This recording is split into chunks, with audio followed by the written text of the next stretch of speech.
Coffee ನಾಡು ಚಿಕ್ಕಮಗಳೂರಿನಲ್ಲಿ ವರುಣ ಅಬ್ಬರಿಸ್ತಾ ಇದ್ದಾನೆ. ಆಲಿಕಲ್ಲು ಸಹಿತ ಧಾರಾಕಾರವಾಗಿ ಮಳೆ ಸುರಿತಾ ಇದೆ. ಅರ್ಧ ಗಂಟೆಗೂ ಹೆಚ್ಚು ಕಾಲ ಧಾರಾಕಾರವಾಗಿ ಆಲಿಕಲ್ಲು ಸಹಿತ ಮಳೆ ಬರ್ತಾ ಇರುವಂತದ್ದು. 41 ಡಿಗ್ರಿ ಬಿಸಿಲಿನಿಂದ ಕಾದು ಕೆಂಡವಾಗಿದ್ದಂತಹ ಧರೆಗೆ ಮಳೆ ತಂಪನ ಎರೆದಿದೆ.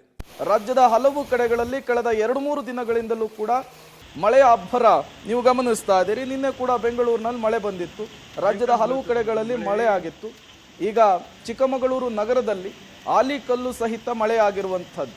ಇನ್ನೂ 4ರಿಂದ 5 ದಿನಗಳ ಕಾಲ ಇದೇ ರೀತಿಯ ಮಳೆಯಾಗುವಂತಹ ಮುನ್ಸೂಚನೆಯನ್ನು ಹವಾಮಾನ ಇಲಾಖೆ ಕೊಟ್ಟಿರುವಂಥದ್ದು.